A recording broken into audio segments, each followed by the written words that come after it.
قومی آواز کے ناظرین خوش آمدید۔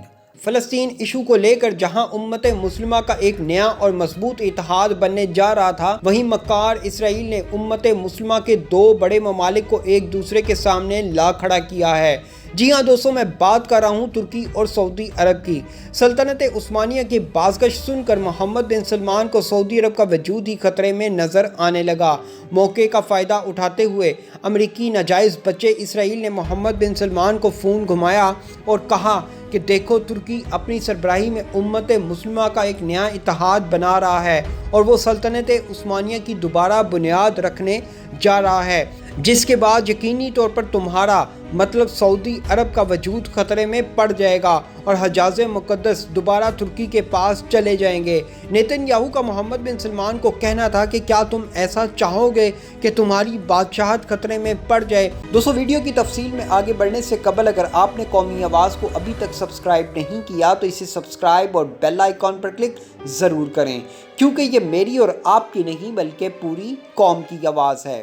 دوستو، آج کی ویڈیو میں ہم آپ کو بتائیں گے کہ کیا واقعی امت مسلمہ کا ایک دفعہ پھر شیرازہ بکھرنے جا رہا ہے؟ کیا اسرائیل اپنی شکست دیکھتے ہوئے عرب ممالک کا سہارا لینے لگا ہے؟ مشرق وسطیٰ اور عرب ممالک میں کون سی بڑی تبدیلیاں رونما ہونے جا رہی ہیں؟ آئیے ویڈیو کی انتہائی اہم معلومات کی طرف چلتے ہیں۔ دوستو، اسرائیل کو اس وقت اپنی تباہی نظر آ رہی ہے اور یہ ہم نہیں بلکہ اسرائیلی میڈیا خود نشر کر رہا ہے کہ حماس پہلے سے کہیں زیادہ طاقتور بن کر سامنے آیا ہے۔ حماس ایسی طاقت کا مظاہرہ کر رہی ہے جس کے بارے میں نہ تو اسرائیل نے کبھی ایسا سوچا تھا اور نہ امریکی اداروں نے۔ خیر، موت کے خوف نے اسرائیلی وزیر اعظم کو جھکنے پر مجبور کر دیا ہے اور نیتن یاہو نے رات گئے سعودی ولی عہد سے خفیہ رابطہ کرنے کی کوشش کی، لیکن دور جدید میں یہ خبریں کہاں چھپتی ہیں۔ اسرائیلی وزیر اعظم نیتن یاہو کی سعودی ولی عہد محمد بن سلمان سے ٹیلی فونک گفتگو ہوئی ہے۔ اطلاعات کے مطابق اس وقت یہ خبریں بڑی تیزی سے گردش کر رہی ہیں کہ فلسطین اور اسرائیل کے تنازع کے حل کے حوالے سے سعودی ولی عہد اور اسرائیلی وزیر اعظم نیتن یاہو کے درمیان ٹیلی فونک گفتگو ہوئی ہے۔ دوستو، بظاہر دنیا کو یہی دکھایا جا رہا ہے کہ مسئلہ فلسطین کے حل کے لیے سعودی عرب کو کردار ادا کرنے کے لیے مدد طلب کی گئی ہے، لیکن یہ مکار اسرائیل ہے جو دکھاتا کچھ ہے اور کرتا کچھ اور ہے۔ ذرائع کے مطابق نیتن یاہو نے سعودی ولی عہد کو چوکنا کیا ہے کہ دیکھو، اسرائیل کے خلاف جنگ میں قائدانہ کردار ادا کر کے ترک صدر طیب اردگان سلطنت عثمانیہ کو دوبارہ زندہ کرنا چاہتا ہے۔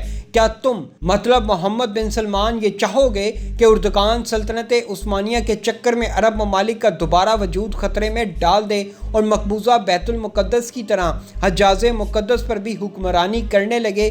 کیا محمد بن سلمان تم چاہو گے کہ تمہاری بادشاہت خطرے میں پڑ جائے؟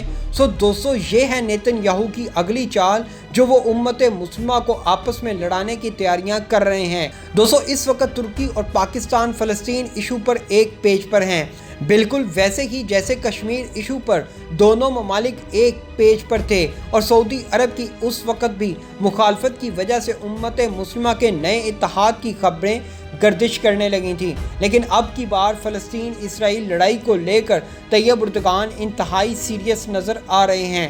طیب اردگان کا کہنا تھا کہ اسرائیل سمیت ایسی تمام غیر مسلم فورسز کے مقابلے میں مسلمانوں کی بھی نیٹو طرز کی فوج ہونی چاہیے، یہ وقت کی اہم ضرورت ہے۔